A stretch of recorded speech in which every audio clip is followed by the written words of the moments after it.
This clip is brought to you by SaveWithConrad.com.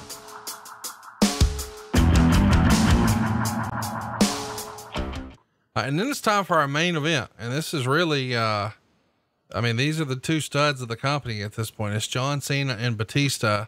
You know, there'll never be another Rock or another Stone Cold Steve Austin, but this is sort of this era's version of Rock and Austin. It is another WrestleMania rematch. This time it's a last man standing match. Following WrestleMania on the April 5th Raw, Batista would attack Cena after the match. And then it's announced that Batista would receive his rematch in a last man standing match here. Both guys get huge babyface pops coming out. Cena is actually booed more than Batista during the match, but it's not overwhelming. Pretty loud "You tapped out" chant going towards Batista. They get plenty of time, 24 minutes, 34 seconds. There's even times where Cena locks in the STF and Batista's tapping, but of course that doesn't matter. It's a last man standing match. And, the finish is pretty creative. Why don't you explain to everybody what the finish was? Let's talk about the main event. Back at it. You got, Batista and John Cena, last man standing, pretty creative finish. They pull out all the stops here. But the big finish comes when, pretty creative, Mr. John Cena manages to, get Batista down on his stomach, crotches his leg again, crotches himself around the post, and then has, Batista's legs sort of dangling out underneath the post, and he ducks tape Batista's legs together, making it an impossibility for Batista to answer the 10 count. Really a fucking ingenious finish. I loved it. What'd you think? It was ingenious. Who came up with that? Oh, is this your idea? Son of a gun. I'm going to take credit. I'm going to take credit for this one because I can damn sure remember this one. And if you go back and watch that match, these guys dropped some serious bombs on each other. If there was a time, because 1, 2, 3's got to remember, covers don't count. Right. STF on, tap out doesn't count. The only way to win the match is you got to do something to a guy so bad that he stays down for a 10 count. This is the place to exhaust your finishes. And if you're going to throw your finishes away, it's really not as bad if you've got a little bit of a pause and then the count starts and it's really, you got 10 seconds to get to your feet. Doesn't mean you're going to do anything offensive. It just means you got to get up. You got to get on your feet. And these did a great job. They blew up a couple tables. They blew up a couple of announce tables, you know, and the last time Dave went through that announce table, oh my God, it was an AA, one to the other, I think. That thing just exploded and he pulled himself up and slumped in that announce chair, and that's what heels do. He looked like a guy that had enough, that was ready just to say, hey, piss on this. He said it without saying a word, I'm done. And just him slumped in that announce chair, unable to follow up with anything. It's God, that's that look, and that's that thing that feels like a heel who has brought it, has had 50% of the match at least, but has had his ass kicked. And that's what bad guys do when it's level playing field and they're getting their ass handed to them. They won't out. Hey, where's the back door out? And that's what Dave did with his gestures. And it just helped John. And once it was pretty clear that neither one was going to keep either one down for a 10 count, that's where we came up with the nutter on the post, tape the ankles. Dave couldn't even reach his ankles to get done. And the fit that he pitched, knowing that he was screwed again, it helped endear the audience to John because it made him look clever, almost a little bit evil. And John needs that from time to time because he is so clean cut and he is the guy that does the right thing and is a hero to the kids.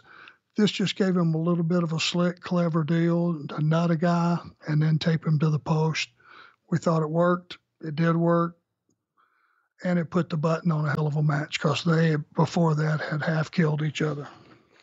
Talk to me a little bit about your inspiration for that finish. You know, we know that it's Arn Anderson's idea, but how do you come up with, let's just duct tape his legs together. How do you come up with that?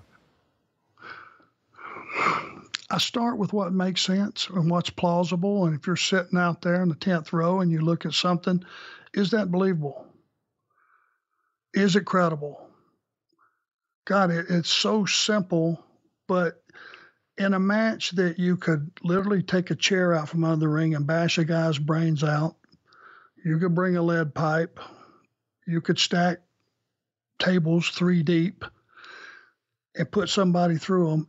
It's all things that have been seen and things that have been done. The simplicity of putting a guy in a position as he's selling his cojones and tape him to a post that there's no way on earth he can reach back and get himself free. The simplicity of it is what made it work.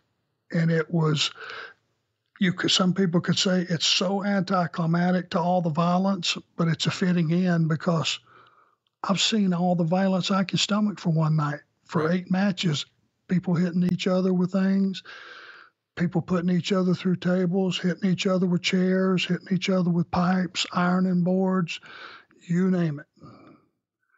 This was the button. This was the bow. This was the one that made sense. And when you look at it, it is what it is. It's pretty ingenious. Talk to me a little bit about when you come up with this. When do you present it to the guys? Is this something when y'all all get to the building, you know, at 1:00 call time or whatever, and everybody makes their way out to the ring, y'all sort of talk through it and you say, what if? Or do you come up with this stroke of genius a few days ahead of time and start texting guys saying, hey, what about this? No, I wanted to wait till we were all face to face so I could get an honest reaction to it, them hearing it for the first time, because, you know, guys will talk to other guys and guys will talk to, other producers, or if you give them a chance, they will talk themselves out of something that initially they thought was a good idea. I didn't want to get a bunch of cooks in the kitchen for this because I had never seen it. It was so simplistic, and the fight they had before previously, had led us to this place. Something needed to make sense, and you can, it's okay to AA somebody off the top of the stairs through a table, but I've seen it.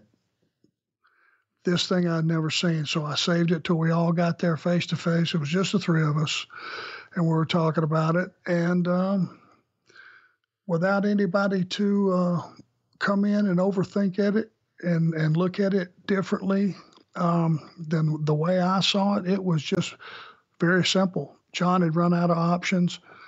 Hey, how about this? And it just stuck long enough to keep the guy down.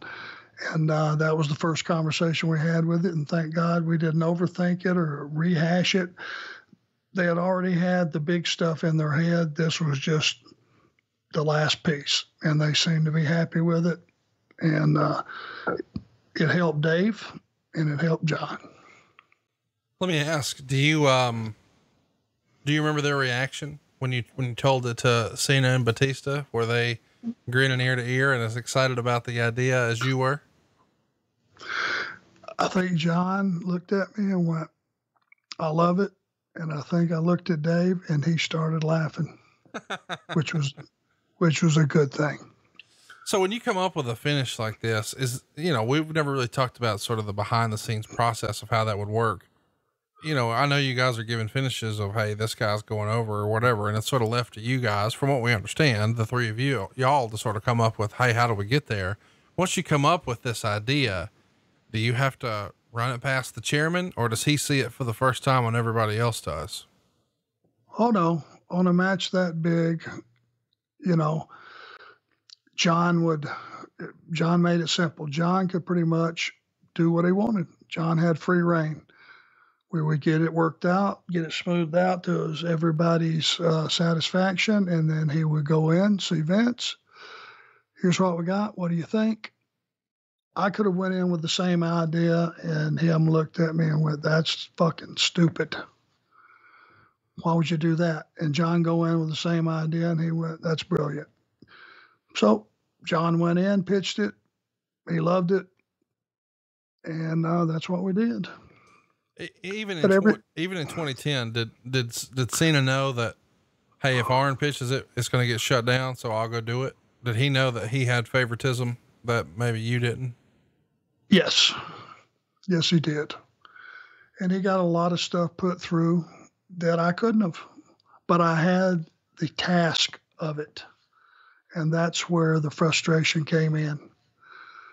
You know, it's like, okay, if I'm responsible for this match and I'm responsible for helping teach this kid and groom him and put him in a position to make these big decisions, you know, on big matches and draw money and lead this company, you know, I got to have some leeway, some free hand. I got to be able to try my vision. Otherwise, don't put me in charge of it. Hey, it's Conrad Thompson. Thanks for checking out the podcast here on YouTube. Be sure to hit the subscribe button and the notifications bell so you get a notice anytime we upload some new content. And go save yourself some money right now. If you're in a 30-year loan or you have credit card debt, it's not a matter of if I can save you money. It's a matter of how much. Find out right now for free at SaveWithConrad.com.